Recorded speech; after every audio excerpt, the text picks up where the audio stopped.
Good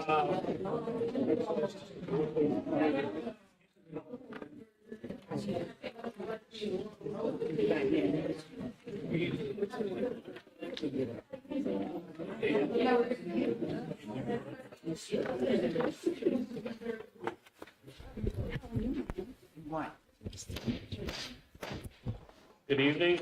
I would like to call on Wednesday, November 19th, 2025, receivers meeting with the public to order. Would everyone please stand for the pledge of allegiance?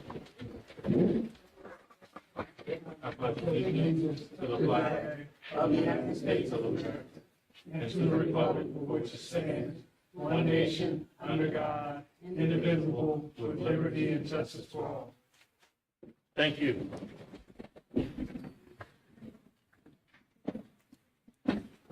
For the record, I will note that the board and I and the superintendent met in executive session to discuss legal matters. All right. Dr. Moline, the floor is yours. Thank you, Mr. Nichols. Good evening, everyone who's here present today and everyone who may be watching online. Next slide. So this is just a brief update on the amended recovery plan. I shared in our past meeting around the charter school oversight office plan. We look forward to being able to share more information about that soon. It's currently under review with my academic team, as well as some of our other district leaders, and we will be able to share more information about what that looks like, as well as the positions in December, once we have an opportunity to also meet with our advisory committee. The leadership team is also preparing for budget discussions in early December for the 26-27 school year. Next slide. We continue to have the audit around special education programming. We look forward to also share the results of that and action steps once that is complete. But this is just to know that we will also review proposals around preparing for curriculum and HR audit. In terms of the recovery plan, in the recovery plan, it says that each of the departments will have some type of assessment, audit, and then next steps around continuous improvement. So that is why this is here. Next slide. Just to share, UVA recently visited CUSD for on-site professional development with our core change team, with an emphasis on continuous improvement for central office systems and support to school leaders that promote teaching and learning. Instruction is one of the 4 key areas. Next slide. We'd like to say congratulations to our October staff members of the month. Let's give them a hand.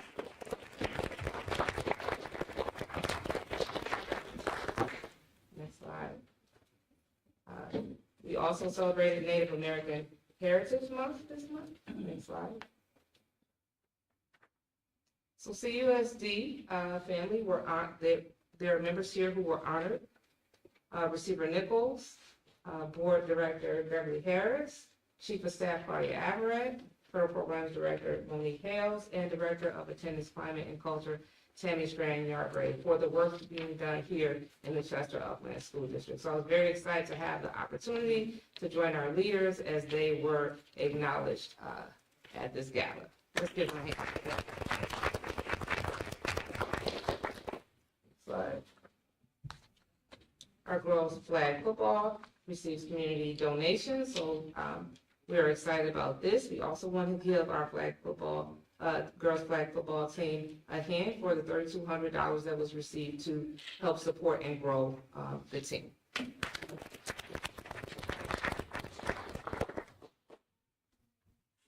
And this was by Dr. Bradley and friends, Mr. Armour, Eddie Armour and family, and Mr. and Mrs. Barry James, and NJN and Associates. Next slide. Food and Winter Essential Drive. That will be held on November 21st. Non-perishable food items, warm clothing, blankets, hygiene products. Pickup is on Monday, November 24th at STEM at 3 p.m. This is being led by the Multicultural Committee at STEM. Next slide. Our enrollment update, there's approximately close to 3,200 students. We continue to stay strong in this area, and we look forward to continuing to grow our student enrollment. So we're very excited about that. Next slide. Next slide. Thank you. Wear a red shirt day, November 21st, Friday, November 21st, and this is in recognition of Homeless Youth Awareness Month. The entire CUSD community is invited to join us in wearing red on that day. Next slide. Here are a few upcoming dates that we just wanted to bring to your attention. Parent-teacher conferences, No School for Scholars on Tuesday, November 25th. Our fall break, where schools and offices are closed on Thursday, November 27th, Friday, November 28th, and then Staff and Service Day, where there are no scholars in school, for Wednesday, November 26th. Next slide. Next slide. I would like for you to join me in giving a big round of applause to our varsity football team.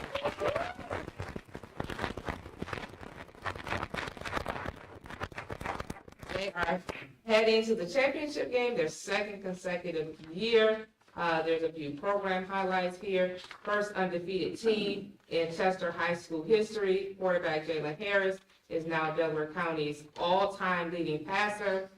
Coach Shaw has led Chester to 3 Del Val League championships and 2 district championship appearances. So congratulations.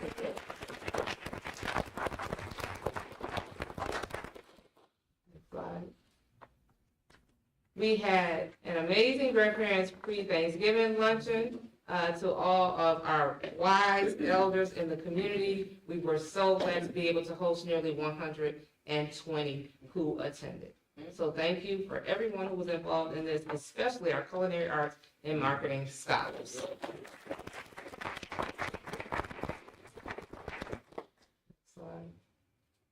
Again, here's a list of upcoming events, just highlighted the ones that I just shared. Please make sure you follow us on our social media pages, as well as our website for these upcoming events, as well as the school-based websites. Next slide. Happy Thanksgiving, CUSD, to all those who celebrate. Next slide. And thank you. That is it. Thank you, Dr. Momin.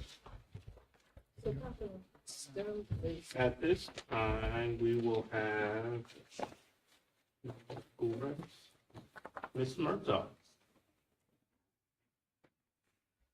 I'm trying to work on the school reps.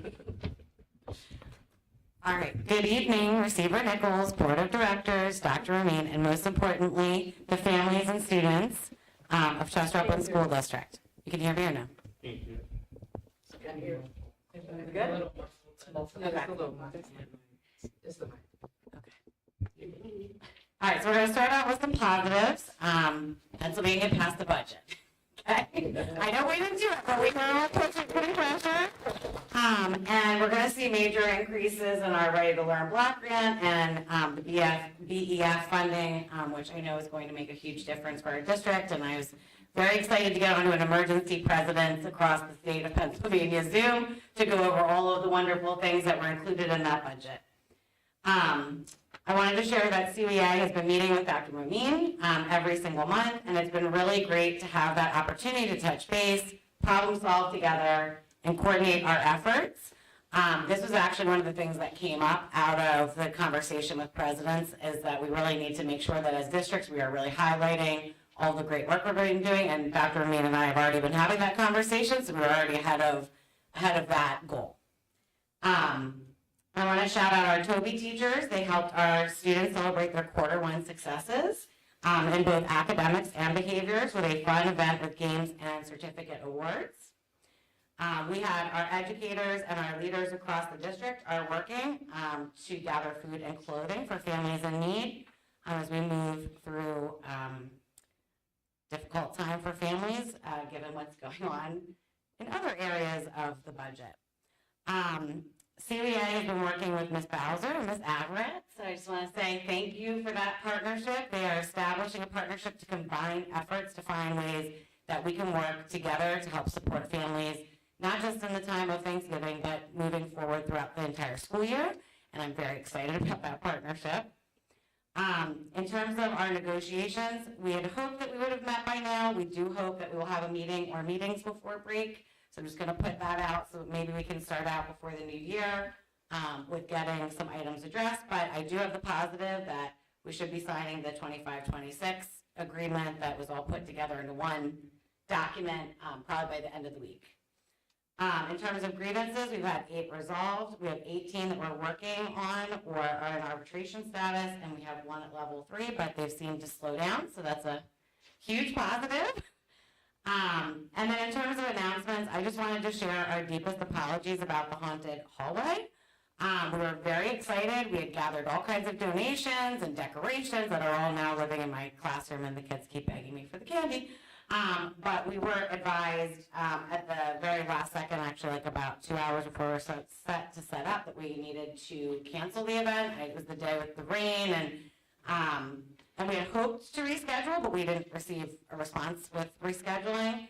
But the positive is that we're going to rework those donations to have them distributed in December with our RISE and Chester Upland efforts with Ms. Bowser and Ms. Averett. So it's still going to get to the families, just not in a haunted hallway way. It's going to be in a, holiday way.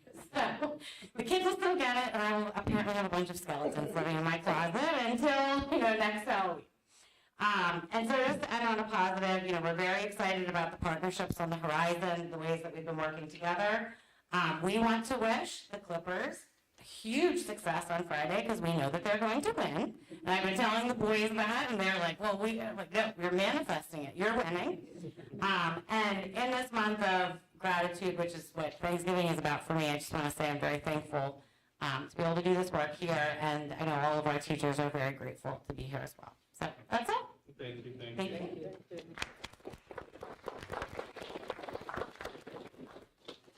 All right, our next presentation. I'm looking for my trusty sidekick, but I think he was off. He's out tonight. Dr. Wilson, are you first? Dr. Brown. Dr. Burrell, Toby Farms.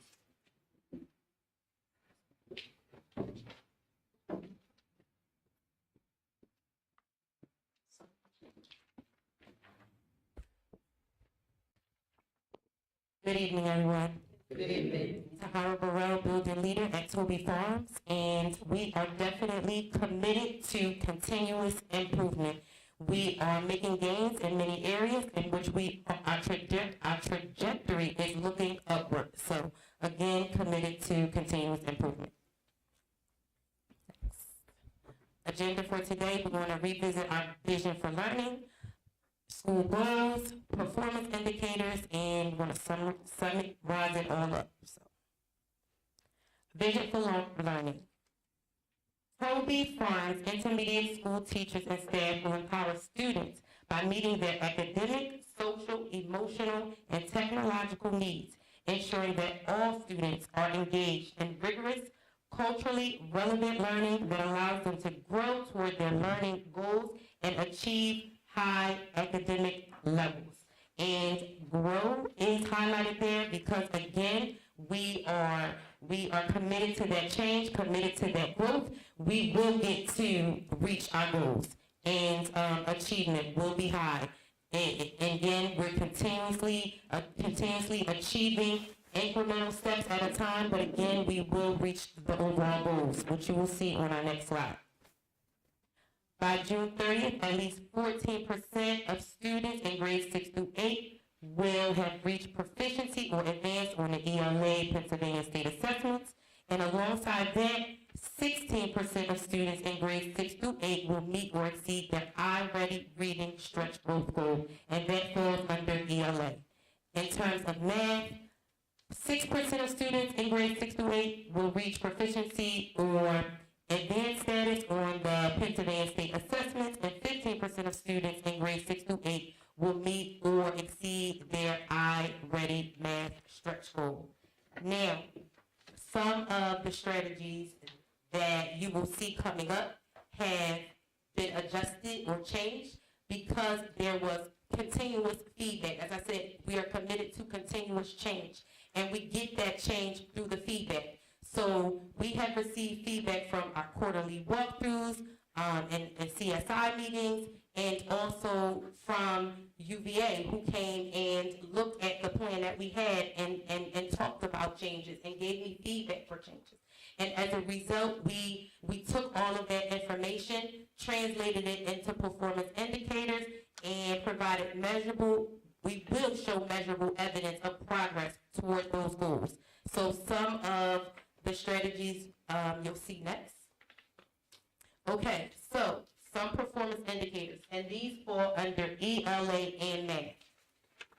PLCs with fidelity. So right now, we have altered our schedule a bit that gives us more time to meet to plan. When we do that, it will be again with fidelity, and we're measuring that by ensuring that it's done 4 times per week. And 90% of that time, we want to be focused on Tier 1 instruction, small group instruction, which was a main focus of the last presentation, still is, and our iReady data analysis. So again, focus on PLCs. Moving on to open-ended responses, we are definitely getting our learners to write, and in doing that, a schedule will be created assigning each subject area a designated week in order to do or complete those open-ended responses. For instance, ELA will be the first week, math the second week, so forth and so on. So each subject area will be committed to ensuring that our learners are writing and responding to questions, to prompts, and supporting it with evidence. We will bring that information back to the table in one of our PLC meetings, analyze the responses of our learners, and that will inform our instruction. Our iReady protocols, that was feedback actually from Dr. Mumine, thank you so much, during our quarterly walkthrough to ensure that there were definite plans and strategies in place so that our learners were receiving the differentiated instruction through iReady and that we were analyzing that data. So some of the performance indicators, or 2 of the performance indicators for that, develop and implement a clear protocol for iReady usage, ensuring at least 75% of learners are using the instruction 30 to 50 minutes per week. Each teacher in a PLC meeting last week developed a plan for action where they're providing grades for iReady completion, and some of them are even doing incentives. Toby tokens, some of them want to come out of their pockets, which is awesome, with donuts and other treats, so we appreciate our learners for that. Also, not only are the learners completing the lessons, but we want to make sure that they're passing the lessons. So again, using that information to determine our instruction, our Tier 1 instruction, which is our whole group instruction, and also our differentiated instruction. And then we're not going back, but making sure that small group is a focus. So 75% of core educators will implement small group instruction and score 18 out of 20 points according to the CUSD small group instruction rubric. And I have already developed trackers to ensure that these goals are met so that we have a place to store our data so that it is readily available when asked. Next. Attendance by June 30th. Regular attendance will be 57%. And before we move on to the performance indicators in this area, I just want to highlight that learners who had 95% attendance or more were invited to an iFly trip on Monday, and so that's happening for about 110 of our learners. Suspension reduction. Reduce suspensions related to physical aggression and threats by 10% month over month when compared to the same month in the prior year. Obviously, everybody wants to come to an environment that is lighter, more positive, and also attributed to this, I want to highlight our Caught in the Act of Kindness. So we have a kindness campaign going on at Toby that will remain throughout the year. We are celebrating our learners who are showing acts of kindness.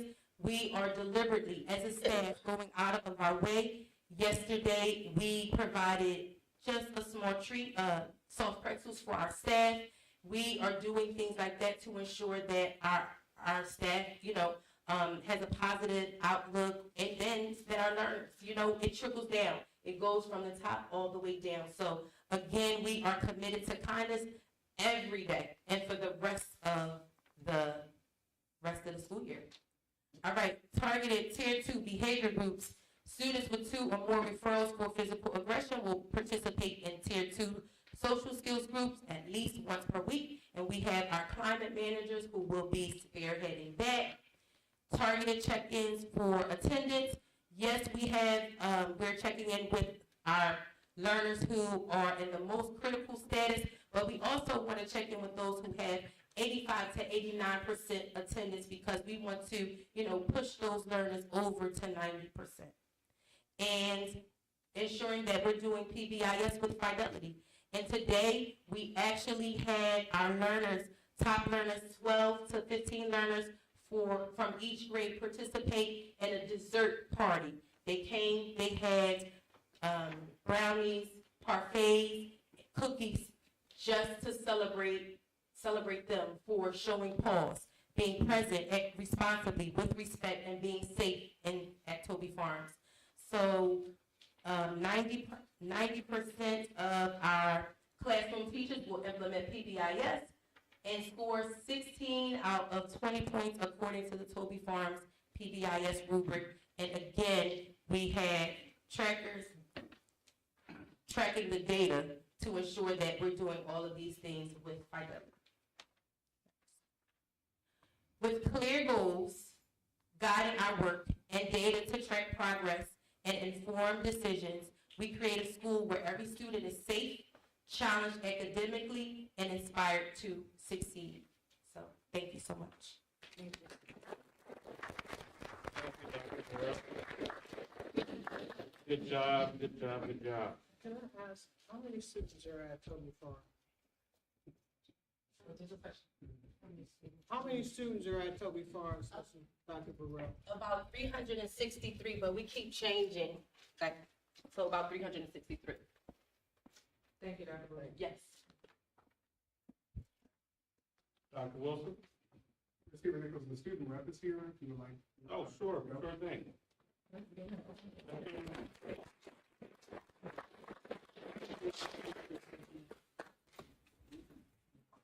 I was covering for you, man.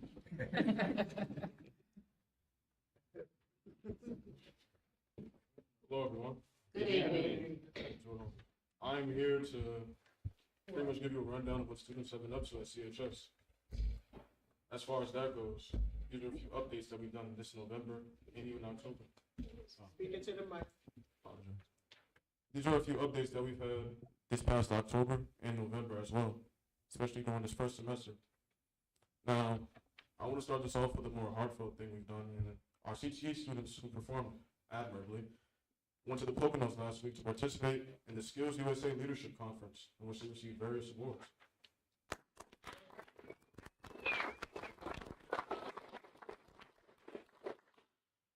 Now, I want to move away from that topic so we can speak about something very important to the school, which is our student government. It's something that I participate in as well, though I'm just an officer. Our student government from October 27th to November 14th hosted a non-perishable food drive for people in need around the area, including the homeless and sheltered, those who were in need of it.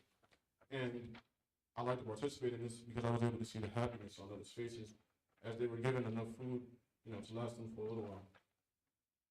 Additionally, in cleaning out the library, we received a generous donation of 15 turkeys, which we will most likely use to distribute and organize. We plan on doing a Thanksgiving food distribution from 12 to 3:30 on November 25th. Additionally, we adopted families in need from the elementary schools, and that's how we are doing our selection process. We're looking for people who are in need of food, help, and assistance in order to show our pride here at CHS. In celebration of our classmates who received honor roll and exceptional attendance for the first marking period, we have decided to host a formal event on December 5th, 2025, where each student will be individually recognized for their achievements, receiving a certificate, food, drinks, and a large board game of their choice. And we hope that this goal, this marker, what we give them will give them incentive to work hard and show more excellence, to show that CHS is capable just as much as any other school. Another thing I would like to mention here is our youth court. It's something that happens every day during fourth period. Our youth court happens for students who commit low-level offenses to receive consequence from their peers. It's something very interesting. I've been there a few times, and I can say for sure that. Yeah. All the consequences there are focused on changing student behavior and repairing damaged relationships and things that might have been already, in my opinion. And for lack of better words, I would like to say that a lot of people do come out of there and do reform. They do change their behavior and habits. It's a good process. The last thing I would like to talk about is actually related to the youth court, and it is our student and teacher relationships. A lot of our teachers have a huge disconnect between how they perceive their student behavior and their feelings of the students. Students perceive their relationships with their teachers and peers in a much different light, and proactive circles have been made to discuss what's actually going on between the two.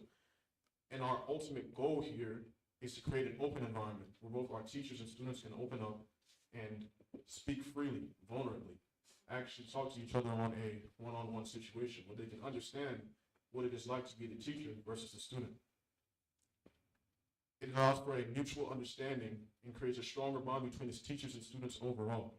And I believe this is a great way that we can strengthen our relationships here at CHS. That's all.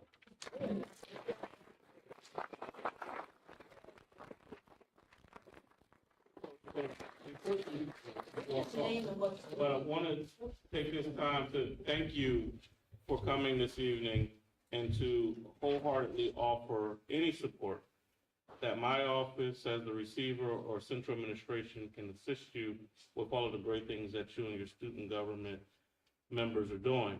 I have to say something here and show my age a little, well, I won't say show my age. But I'm looking at my classmate, and then I see in front of him is Ms. Denise Mosley, and I remember, Ms. Mosley, you started the Best and Brightest Club, and every quarter for honor roll, we had a big breakfast up in the cafeteria with certificates, and the students loved it. So we can bring that back. We can bring that back and offer you guys that assistance to celebrate, okay? Thank you.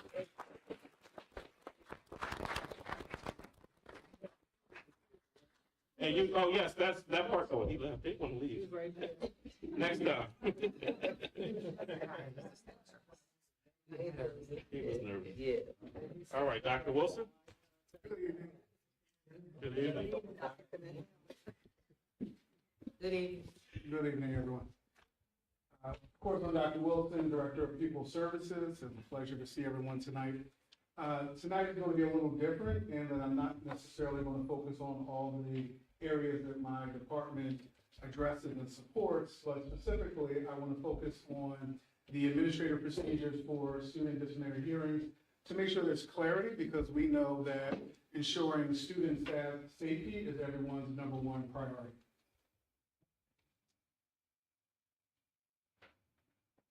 So just from a background perspective, that the Pennsylvania School Code is what determines the disciplinary process at a large view for districts throughout the Commonwealth.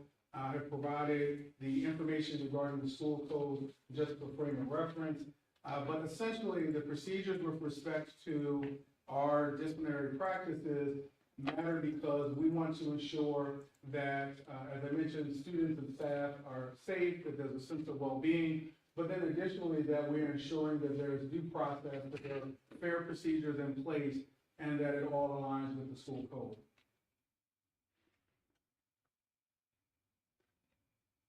So in terms of the process, just for clarity, we know that, of course, unfortunately, incidents occur, and when they do occur, within the 3 days, a student would be suspended after an investigation occurs. Following that investigation and suspension, there is an informal hearing that takes place at the school level. That informal hearing is an opportunity for the building leader to confirm that the information that they had in the beginning was accurate, was correct. In some cases, there might be an opportunity for adjustment in which the student may need to return to school because additional information has come to bear. In addition to that, at that informal hearing, there's an opportunity For some behaviors where the student may need additional days of suspension because those behaviors fell within the range of drugs, bodily injury, or weapons. So in those cases, the student would receive additional days of suspension. The principal would determine to forward the student for an ADY, which is Alternative Education for Disruptive Youth referral. We have a current provider, but this is a program that has been in existence for at least 20 years in the Chester Upland School District. So that would be one option at that point. A second option would be for the student to be referred for a board hearing. Those cases in which there would be a board hearing would specifically involve a student who, let's say, has had an ADY referral in the past. So they've been involved in the ADY program already. They completed 45 days. They now have exhibited a similar behavior to the same behavior in the past. That would be a student who would be a candidate for expulsion. In addition, there may be some students who, based upon an act that led to permanent bodily harm, that would also be an example of a student who would be appropriate for an expulsion hearing. Those expulsion hearings would take place based upon a referral to the superintendent, who would review all of the information. The information would result in the scheduling of a board hearing, and after the board hearing occurs, a determination would be made regarding expulsion. So all of the steps in the process are laid out there visually. It's hard to see. I apologize in advance for that. This, of course, will also be posted on the district's website. But I want to speak through a couple of more finer points that I think are really important. So just in terms of alternative education for productive youth, keep in mind that that is monitored by PD, Pennsylvania Department of Education, as well as PATAN. It does not require a formal board hearing for a student to be involved in a 45-day placement. An expulsion does require a formal board hearing. Additionally, as I mentioned, this is for students who typically are involved in weapons, drugs, bodily harm, and so we want to make sure that in terms of resources, there's a QR code for those who have their phone, one additional information that provides all of the technical information that PATAN supports districts and schools around, that lays out all the steps in the process. So if you have your phones and you'd like to do so, feel free to use that code. Just additionally, want to highlight that when a formal board hearing has to take place, that we are required to give written notice. It needs to be sent via certified mail. Parents have to be given at least 3 days notice. Parents are entitled to legal representation for their student. Additionally, at the hearing, they are able to interview witnesses. They're able to cross-examine. So there's a lot of procedural safeguards that are required as a part of that process. So I highlighted some of those things, but I think it's critically important that when we have a formal board hearing, that again, all of those steps must be followed. So in terms of timeline, the formal board hearing must take place within 15 days of the incident that occurs. That's critically important. We, of course, do not want students to miss excessive amount of time from school. There's a right to a speedy process. There are some allowable delays to that process. So for instance, if we're waiting on lab reports, if there's police involvement and judicial reasons, that could delay the process. If a student has an IEP and there are cases where an IDEA reevaluation might be required as a part of the process, that could be a legitimate reason for delaying the process as well. And of course, if there's a criminal case that may supersede the district's process, that may be taken into consideration. Of course, board hearings are subject to appeal, both at the state and federal level. So it's critically important that if there is an expulsion, that again, all of those procedural items that I mentioned are followed. If a student is expelled from school, a couple things that's critically important. So parents have 30 days to find an educational setting for that student. If at the end of the 30 days, the parent is unsuccessful in finding an educational setting for the student, then that student and parent return to the district, and the district is required to provide assistance. In the case in which of a student with a disability, we at that point may be responsible at the district's expense for providing that student's education in an improved private school setting if that student has a disability. So this is just a repeat of the process. But what I want to look at really quickly is that there is a lot of work that has been done to support students, and it is continuing to take place with respect to helping students be more successful in terms of in a school setting. So of course, one, the work we're doing around restorative practices. We have teams of champions, both in terms of staff that are taking place at a few of our schools, including Chester High School, Toby, and STEM. And so that's an example of some of the proactive work. So the student who came up, the student rep mentioned in terms of proactive circles. And so that's one of the opportunities to build relationships. And then also, really in the case of restorative circles, explore who was harmed, how were they harmed, and to help students engage in deeper level thinking and not just from their own perspective. So that's one example. Another example that we did last year and we'll continue this year as well is the Prevention Academy. So specifically working with students, we've selected specific grade levels around anti-substance abuse as well as tobacco use, and really working with students to help prevent those sort of coping mechanisms for being their choices.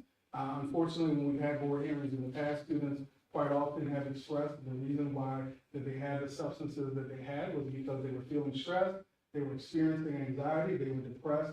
And so part of what the Prevention Academy is designed to support students around is some alternatives and healthier ways to cope with those realities.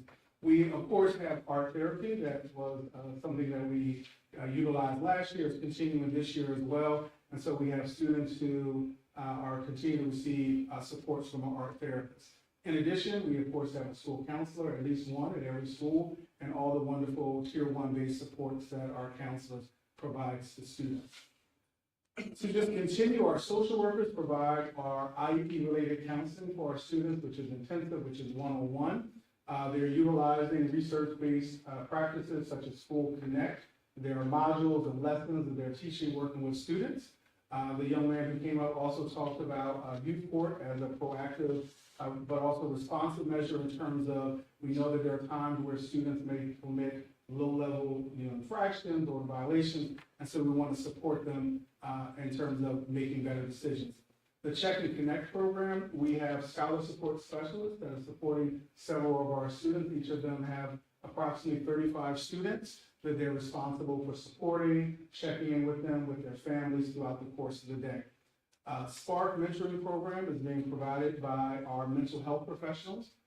It is an opportunity for students to really dig deeply in terms of what's their spark for life, what gives them joy and gives them excitement in terms of all the great things and opportunities that lay in front of them.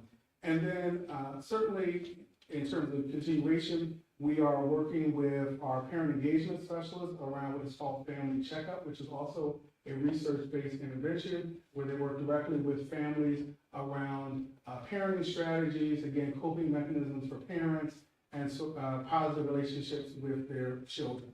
So those are just a few of examples of some of the supports that the People Services Office is providing to schools in a variety of ways.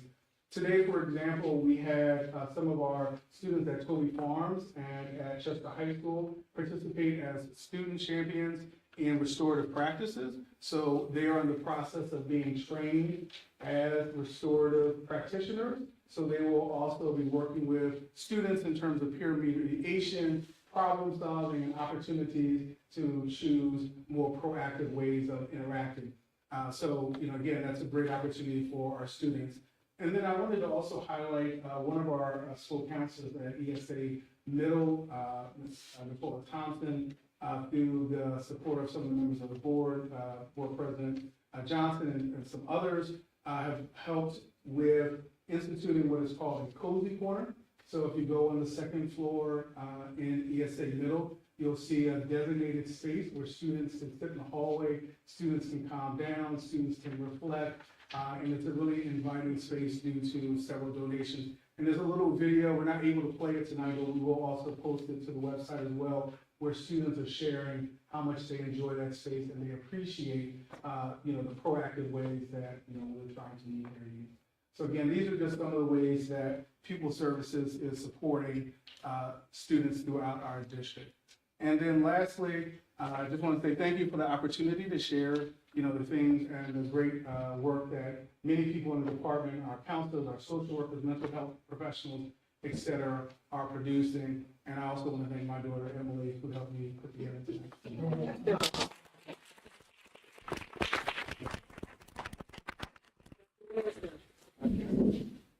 Ms. Wilson. Thank you. Our students need the opportunity to see the difference between right and wrong. And you're giving them that opportunity. Thank you. Thank you. All right. Thank you, Dr. Wilson. That concludes our presentations, and I will say for the record, I did not tell Dr. Wilson he couldn't play the video. I believe they're having technical difficulties. I get blamed for everything, Dr. Wilson. Thank you for the reminder. At this time, we'll move on to the approval of the minutes from the October 23rd public meeting held. The minutes from the October 23rd, 2025 public meeting are hereby approved. We'll move on to public comment. This is for action items and general comment. When I call your name, you can step to the podium. For the most part, state your name and your address for the record. And we will go from there. Ms. Trina Johnson, 416 East 11th Street.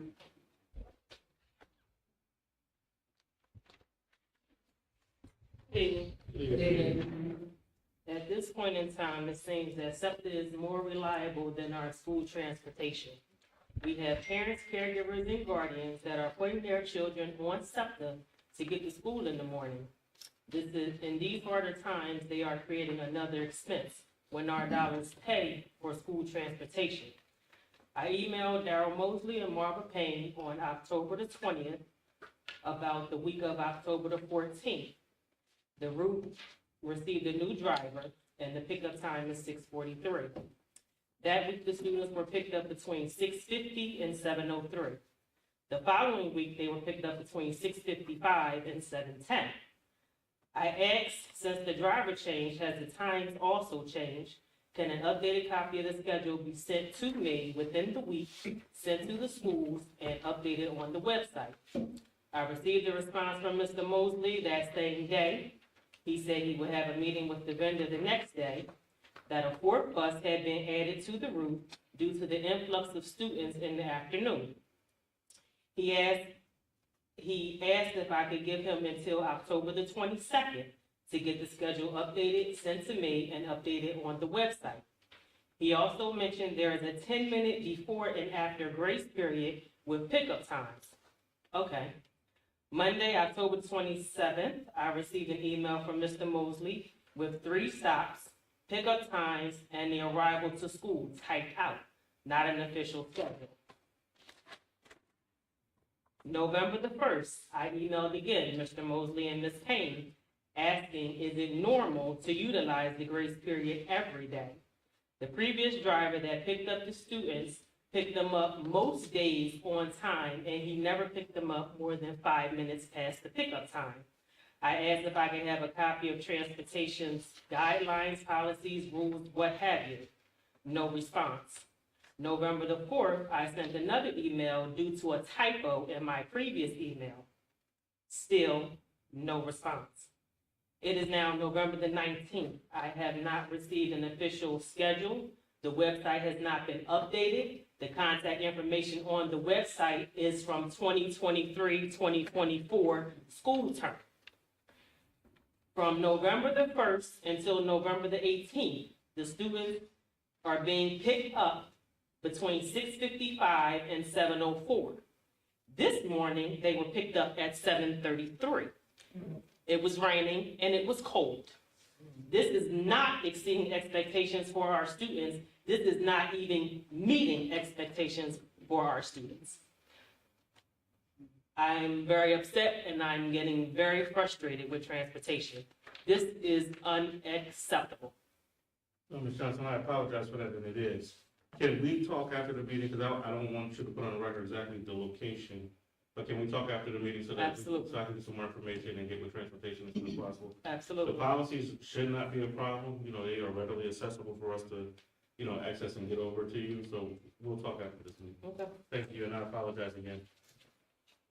Ms. Tyra Quell? Good evening, Tyra Quell, 913 Lloyd Street. First thing I'd like to talk about is uniforms on the high school level. I've said to a couple of kids that I know, you didn't wear that to school today, did you? That's not your uniform, whatever. You know what their response is? First 2 weeks is the only time they check. So we need to work on that now. First one, first one, talking to the mic. I'm sorry. I've been asking kids that I know, did you wear that to school today? You know, that's not your uniform, whatever. And their response is, nobody checks after the first 2 weeks. Let's jump on this, because this comes up every single year. We just need to get better. The other thing I'd like to speak to is, I appreciate hearing from all the different schools last month, Dr. Burrell this month, the goals for the upcoming school year. But when are we gonna find out, well, last year's goals, what was met, what was not? Is that information that can be given to us? That's it. Thank you. Thank you, Ms. Quell.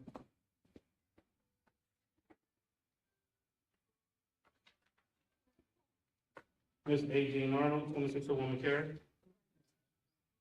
Thank you and good evening. My comments might be a bit scattered, but I will do my best to try to make them sort of comprehensive. I'd like to start by saying thank you to Dr. Wilson. It is such a joy to hear that we will begin to have board hearings again. I have I been, don't think he said that. No, he didn't say that. oh, No, he didn't say that we would start having board hearings again. okay.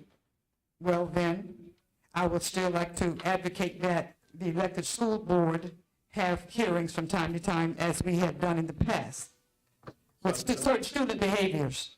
Right, so based off of the school poll, what Dr. Wilson was saying, and I'm looking at you to try to do this by memory, is that there will be certain things that potentially elevate to the school board level. Yes, And when that stuff comes up, absolutely it will, but there are other interventions in place before it actually happens. So he's pretty much saying we're following school code. yes, That's what we're gonna do. that's what I understood, but I thought some time ago we were not having elected school board members get involved with hearings. And now we are going to do that, following the procedures. Am I wrong? Yeah, so nothing, that's right, you're right. Okay, so what I would like to say is, thank you Mhm.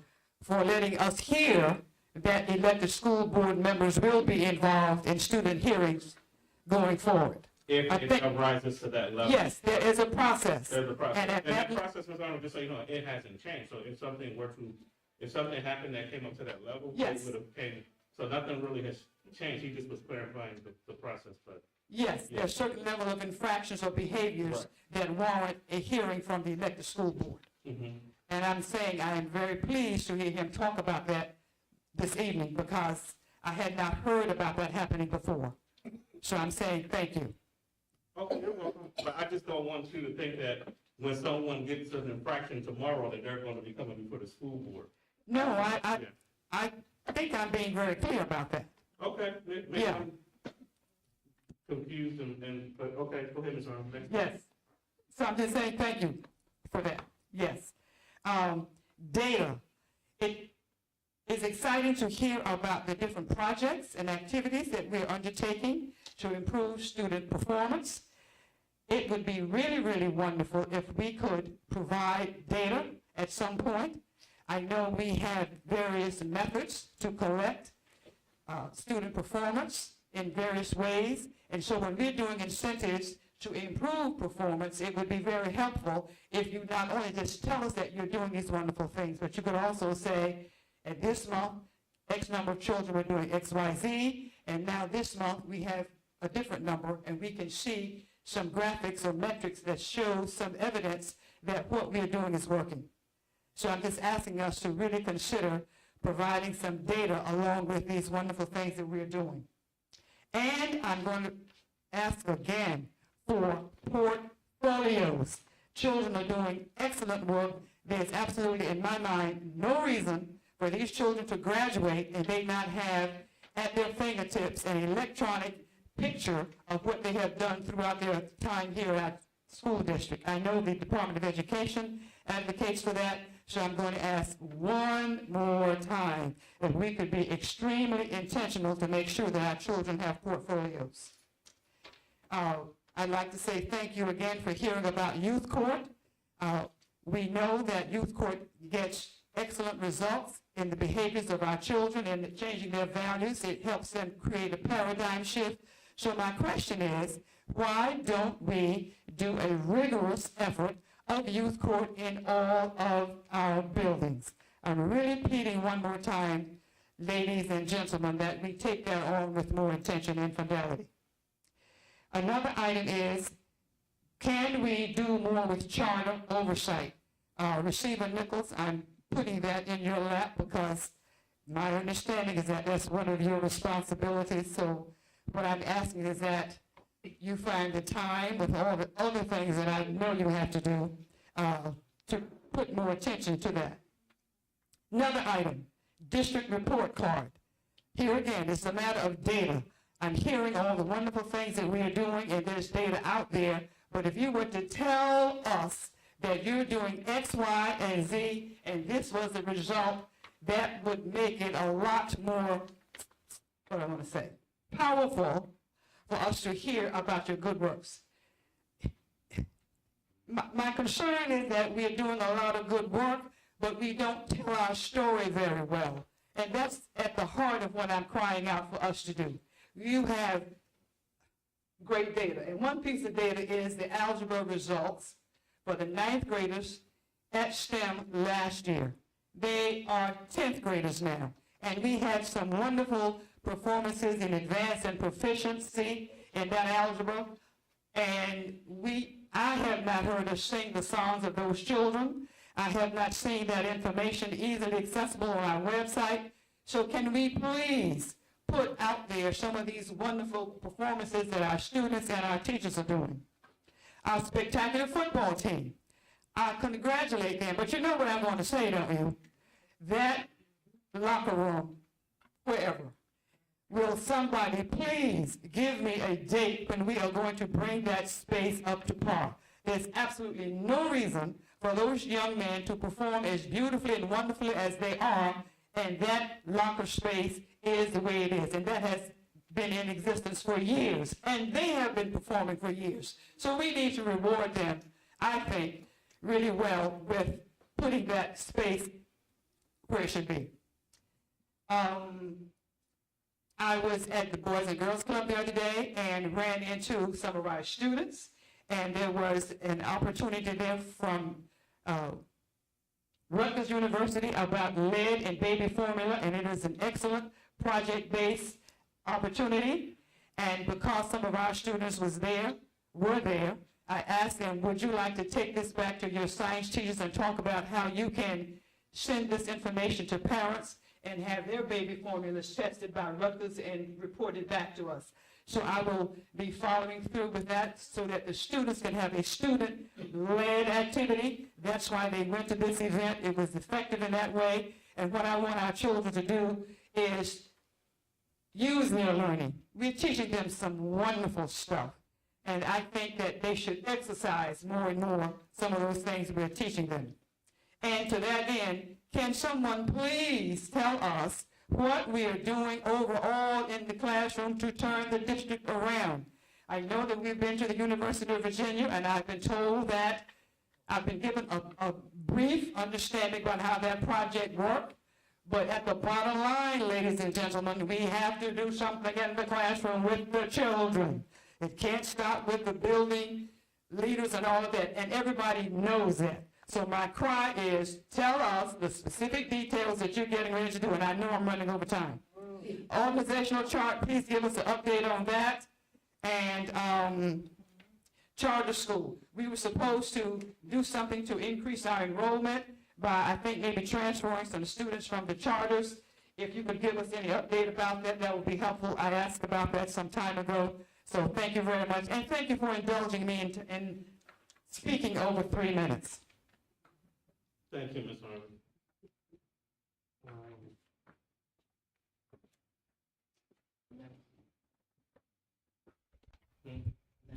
No, we don't have any more public comment. No one else signed the.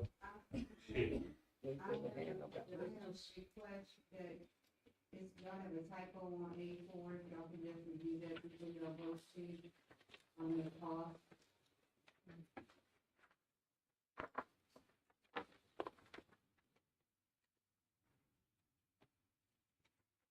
Okay, so you're talking about the cost not to exceed, and that instead of a comma, it's a dot?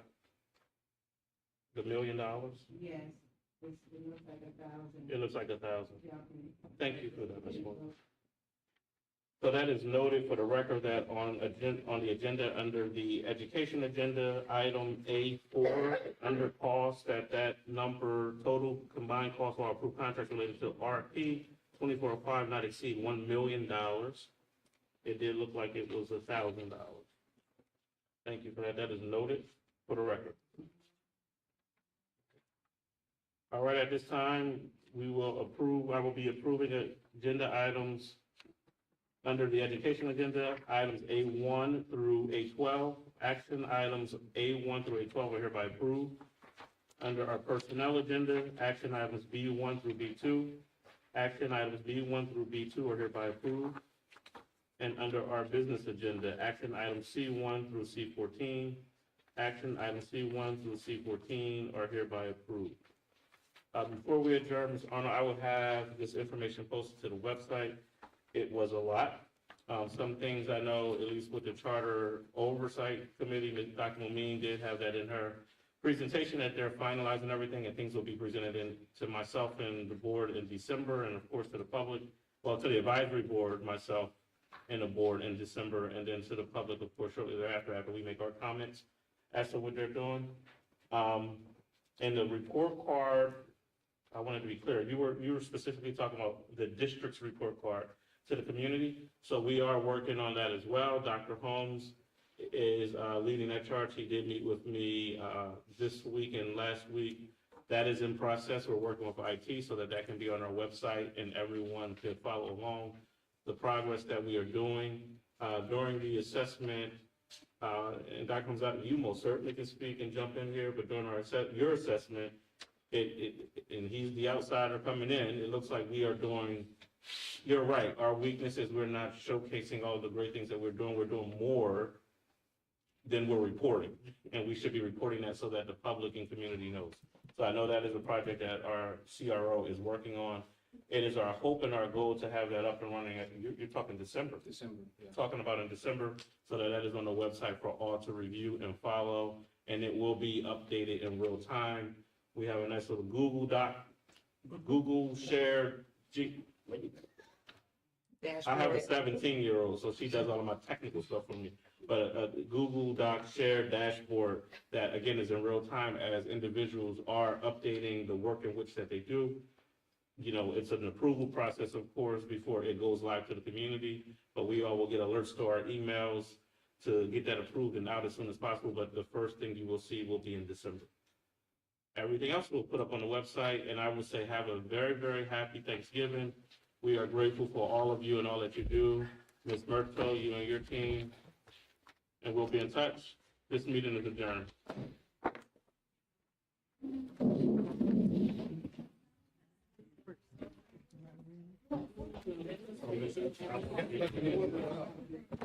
John, hey. You need this meeting.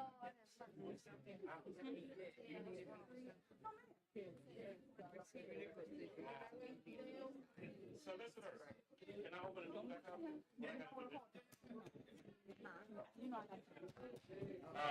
The receivers meeting is coming back to order. The receivers meeting is coming back to order.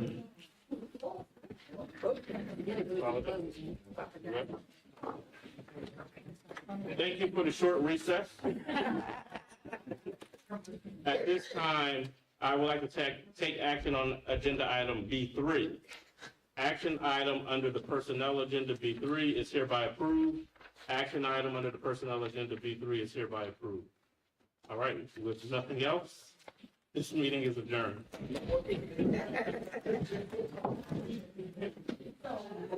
So, Ms. John.